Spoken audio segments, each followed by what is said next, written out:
Praise God. ఈరోజు దేవుడిచ్చిన ఈ కృపను బట్టి దేవునికి వందనాలు చెల్లిస్తున్నాను. ఈరోజు ఒక దావీదు కీర్తనను మనము చూసుకుందామండి. కీర్తనలు 8వ అధ్యాయము మొత్తము. యెహోవా మా ప్రభువా, ఆకాశములలో నీ మహిమను కనపరచువాడా, భూమి అందంతటా నీ నామము ఎంత ప్రభావము గలది. శత్రువులను పగ తీర్చుకొని వారిని మాన్పివేయుటకై నీ విరోధులను బట్టి బాలుర యొక్కయు చంటి పిల్లల యొక్కయు స్తుతుల మూలమున నీవు ఒక దుర్గమును స్థాపించి ఉన్నావు. నీ చేతి పని అయిన నీ ఆకాశములను నీవు కలుగజేసిన చంద్ర నక్షత్రములను నేను చూడగా, నీవు మనిషిని జ్ఞాపకము చేసుకొనుటకు వాడేపాటివాడు, నీవు నరపుత్రుని దర్శించుటకు వాడేపాటివాడు. దేవుని కంటే వానిని కొంచెము తక్కువ వానిగా చేసి ఉన్నావు. మహిమ ప్రభావములతో వానికి కిరీటము ధరింపజేసి ఉన్నావు. నీ చేతి పనుల మీద వానికి అధికారం ఇచ్చి ఉన్నావు. గొర్రెలన్నిటినీ, ఎడ్లన్నిటినీ, అడవి మృగములను, ఆకాశ పక్షులను, సముద్ర మత్స్యములను, సముద్ర మార్గములలో సంచరించు వాటినన్నిటినీ వాని పాదముల క్రింద నీవు ఉంచి ఉన్నావు. యెహోవా మా ప్రభువా, భూమి అందంతటా నీ నామము ఎంత ప్రభావము గలది. ఇక్కడ మనం చూస్తే దావీదు ఈ కీర్తనను రాస్తున్నాడండి. మనము అనేక సార్లు ఈ ముఖ్యమైన సంగతి మనము మర్చిపోతూ ఉంటాం మన జీవితంలోని. ఏంటంటే, మనల్ని సృష్టించిన మన దేవుడు ఎంత గొప్పవాడో అనేక సార్లు మనము మర్చిపోతూ ఉంటాము. అయితే ఈ కీర్తన ద్వారా దావీదు మనకి గుర్తు చేస్తున్నాడు ఆయన నామము ఎంత బలమైనది అని చెప్పి. మొదటి వచనం మనం చూసుకుంటే, యెహోవా మా ప్రభువా, ఆకాశములలో నీ మహిమను కనపరచువాడా, భూమి అందంతటా నీ నామము ఎంత ప్రభావము గలది అని అంటున్నాడు. ఆ రోజు దావీదు ఇశ్రాయేలులోనే ఉన్నాడు. కానీ దావీదు ఏమంటున్నాడు? దావీదు దేవుని గొప్పతనాన్ని ఎరిగినవాడు. దావీదు దేవుణ్ణి నిజముగా తెలుసుకున్నవాడు కాబట్టి, నిజముగా దేవుని శక్తి ఏంటో దావీదు అనుభవించాడు కాబట్టి, అనుభవపూర్వకంగా దావీదు ఏం చెప్పగలుగుతున్నాడు? నా జీవితంలో దేవుడు కార్యము జరిగించాడు అని అంటే, ఈ భూమి మీద ఏ మనిషి జీవితంలోనన్నా దేవుడు ఖచ్చితంగా కార్యము జరిగించగలడు అని చెప్పి దావీదు ఈ వచనము ద్వారా, ఈ వాక్యము ద్వారా దావీదు మనకి ఒక సాక్షిగా నిలబడ్డాడండి. నిజమే, ఆకాశంలోని ఆయన తన మహిమను కనపరుచుకుంటాడంట. ఈరోజు అనేకమైన దర్శనాలు మనకి కలుగుతూ ఉంటాయి. ఆకాశంలో అంటే ఏంటండి? దేవుడు మొదటిగా సృష్టించిన తర్వాత జలములను ఆయన వేరుపరిచాడు. కింది జలములు, పైన జలములు. పైన జలములు వేరైన తర్వాత అది ఆకాశముగా సృజించబడింది. ఇక్కడ ఆకాశంలో అంటే పరలోకమును, భూలోకములోని ఆయన మహిమను ఆయన ఏం చేస్తున్నాడు? ఆయన కనపరుస్తున్నాడు. సో మన దేవుడు ఎంత గొప్పవాడో మనం అది గ్రహించాలి. ఈరోజు అది గ్రహించకనే అనేక వాగ్దానాలు మన జీవితంలోని ఆలస్యం అవుతున్నాయి. మన దేవుడు గొప్పవాడు అని చెప్పి మనము తలంచుకోకపోవడం వల్లనే మన జీవితంలోని మనకి దేవుడు ఇచ్చిన ప్రతి వాగ్దానము కూడా ఆలస్యం అవుతూ వస్తుంది. నా జీవితంలోని దేవుడి కార్యం జరిగించట్లేదేంటి? అందరి జీవితంలోని జరుగుతుంది, నా జీవితంలోని ఎందుకు జరగట్లేదు అనంటే, కొన్నిసార్లు పరీక్ష, విశ్వాస పరీక్ష దేవుడు పెడుతున్నాడు. అది మనం అర్థం చేసుకోవాలి. కొన్నిసార్లు వాగ్దానం ఎందుకు నెరవేరదు అని అంటే, మనకి దేవునికి మధ్యలోని ఏ పాపమన్నా అడ్డుందేమో మనము దాన్ని పరిశీలించుకోవాలి. మన హృదయాలని మనము నిష్కలంకంగా దాచుకోవాలి, పెట్టుకోవాలి. అప్పుడే దేవుని కార్యము మన జీవితంలోని జరుగుతుంది. దానిని మనము చూడగలుగుతాము. శత్రువులను పగ తీర్చుకొని వారిని మాన్పివేయుటకై నీ విరోధులను బట్టి బాలుర యొక్కయు చంటి పిల్లల యొక్కయు స్తుతుల మూలమున నీవు ఒక దుర్గమును స్థాపించి ఉన్నావు. ఈ వచనానికి అర్థం ఏంటంటే, నువ్వు చంటి పిల్లలను బాలులను, వారు ఎప్పుడు కూడా వారు తప్పు చేయరండి, ముఖం మీద చెప్తారు చిన్నపిల్లలు. ఇప్పుడు ఎవరన్నా ఒక తప్పు చేసి ఎవరికి చెప్పొద్దు అని అంటే వెంటనే వాళ్ళ మమ్మీ దగ్గరకో డాడీ దగ్గరకో వెళ్ళి వారు ఇలాగ అన్నారు అలాగన్నారు అని చెప్పి చెప్పేస్తారు. వారు ఏది దాచిపెట్టరు, వారు అబద్ధము ఆడరు. చిన్నపిల్లలు నిష్కలంకమైన హృదయము. అందుకే దేవుడు అంటాడు, మీరు చిన్న పిల్లల వలె నా సన్నిధికి రండి అని అంటాడు. నిష్కలంకులుగా, ఏ ఒక్క కల్మషము లేకుండా మీరు నా దగ్గరికి రండి అని అంటాడు దేవుడు. దేవుడు అదే ఆశిస్తున్నాడు. అయితే మన శత్రువులను, మనకు పగ తీర్చుకునేవారు ఉంటారు కదా, మన విరోధులు, వారిని మాన్పివేయుటకై అంటే వారిని తిప్పికొట్టడానికి, వారి నోర్లను మూయించడానికి, మన విరోధులను ఆయన అణగద్రొక్కడానికి కొన్నిసార్లు బాలుర్ని, చంటి పిల్లల్ని ఆయన వాడుకుంటాడు, చిన్న పిల్లలను ఆయన వాడుకుంటాడు. మనం అనేకమైన పాఠాలను మనము చిన్నపిల్లల్ని చూసినప్పుడు నేర్చుకోవచ్చు. అయితే మనము కూడా ఎలాగుండాలి? ఈరోజు నాకు శత్రువులు ఉన్నారు, నా జీవితంలో ఈ కార్యము జరగట్లేదు, వీరు నన్ను ఏడిపిస్తున్నారు, వీరు నన్ను బాధ పెడుతున్నారు, వీరి ద్వారా నేను ఎంతగానో బాధపరచబడుతున్నాను, వీరు నా హృదయాన్ని ఎంతగానో గుణపాలతోటి గుచ్చుతున్నట్టు చేస్తున్నారు అని మీకు అనిపిస్తున్నట్టయితే, బాలుర యొక్కయు చంటి పిల్లల యొక్కయు స్తుతుల మూలంన ఆయన ఒక దుర్గాన్ని స్థాపిస్తున్నాడంట. ఈరోజు మీరు దేవుని దగ్గర, మనం ముదిమి వచ్చినా కూడా ఆయన ఏం చేస్తున్నట్టున్నాడు, ఆయన ఎత్తికొని చంకన పెట్టుకుంటాను అని అంటున్నాడు. సో ఈరోజు నిష్కలంకమైన హృదయము దేవుడు మన దగ్గర నుంచి కోరుకుంటున్నాడండి.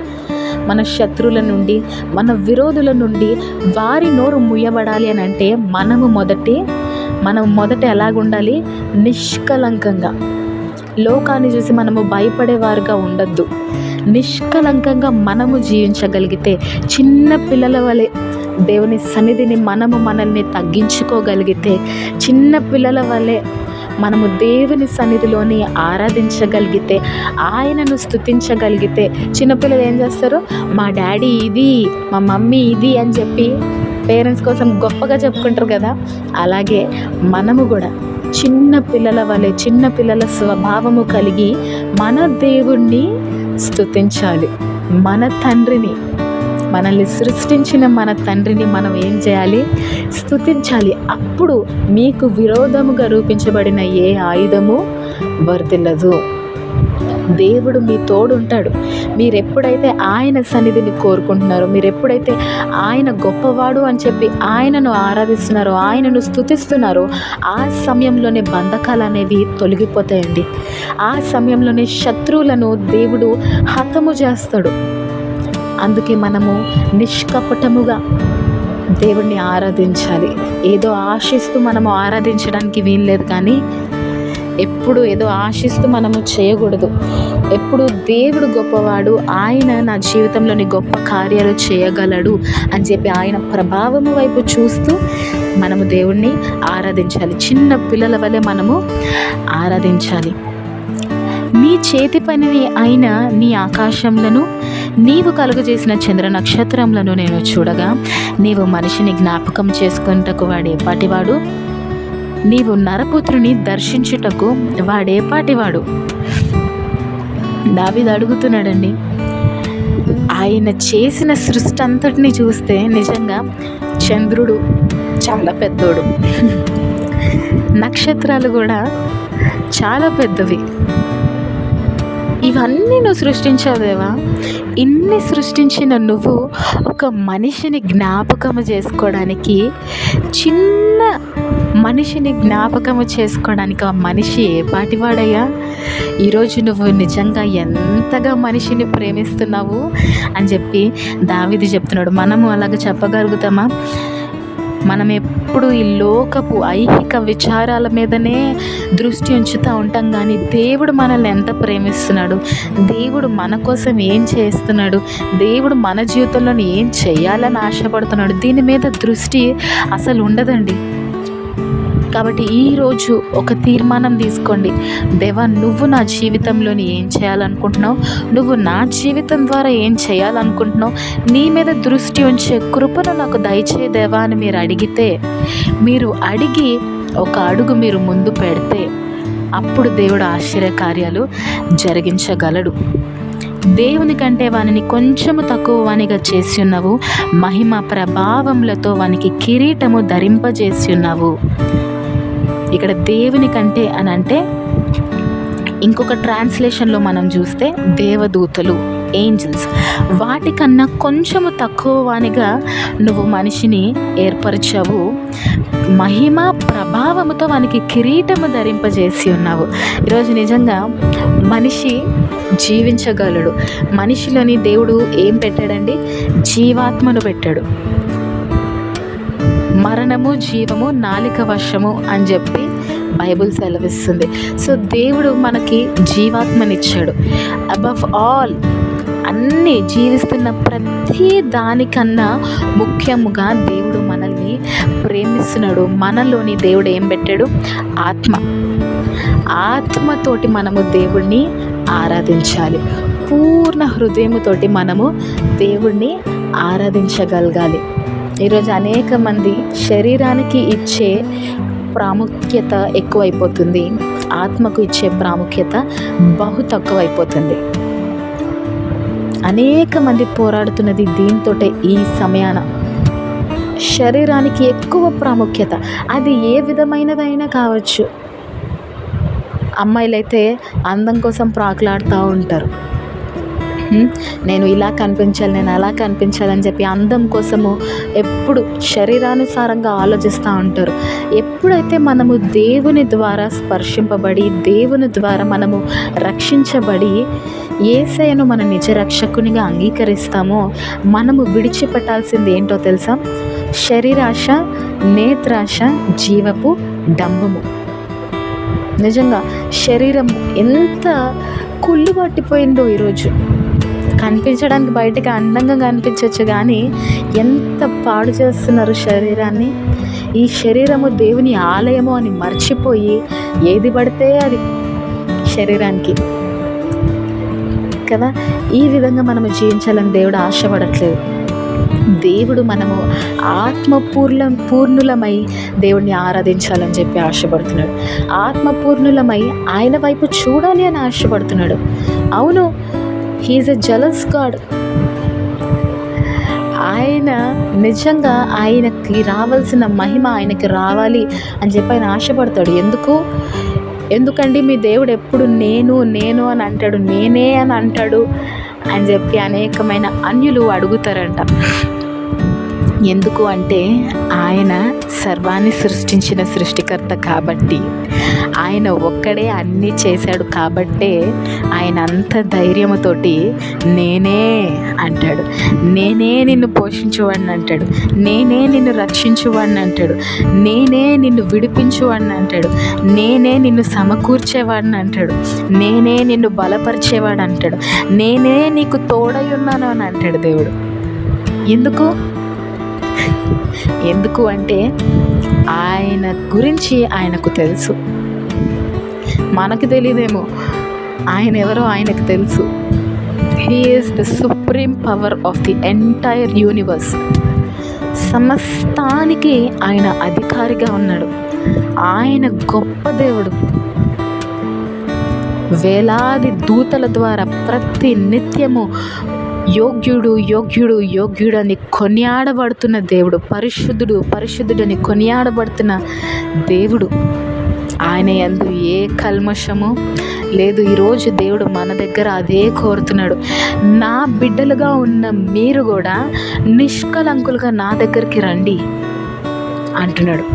ఈరోజు నిష్కపటమైన హృదయముతోటి, దేవా ఈ లోకమంతా నాకు వద్దయ్యా, ఈ లోకంలో నాకేది వద్దయ్యా, నాకు నువ్వొక్కడు ఉంటే చాలు, నా అవసరం ఏంటో నువ్వే తీరుస్తావు, నా కష్టం ఏంటో నీకు తెలుసు, నేను ఎలాగ పోరాడుతున్నానో నీకు తెలుసు.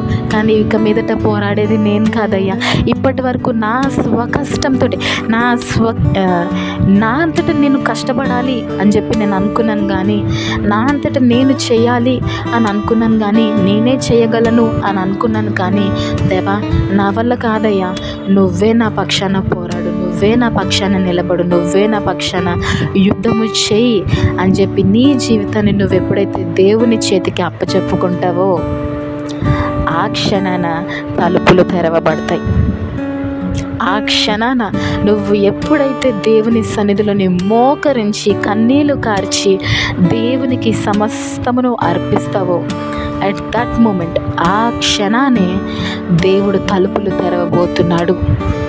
వెలుగు మీ జీవితంలోని ప్రకాశింపబోతుంది. దేవుని అద్భుత కార్యాలు మీరు చూడబోతున్నారు. కాబట్టి దేవునికి సమస్తము సాధ్యమే. ఆయన చేతిలోని మిమ్మల్ని మీరు తగ్గించుకొని ఆయన చేతిలోని అణిగి మణిగి మనం ఉండాలి. అది దేవుడు మన దగ్గర నుంచి కోరుతున్నాడు.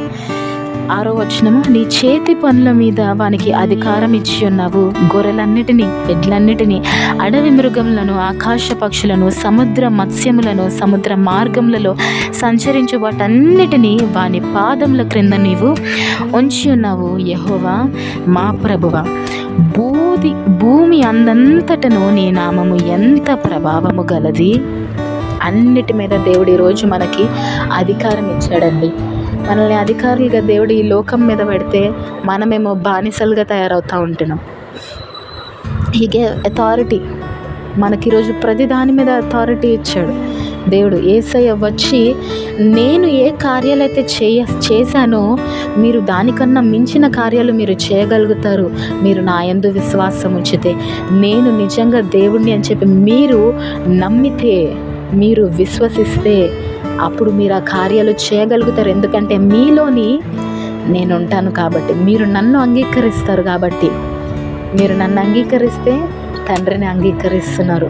కాబట్టి పరలోకంలో నా శక్తి మీ ద్వారా ఈ లోకంలోని కనపరచబడుతుంది అని సెలవిస్తున్నాడు.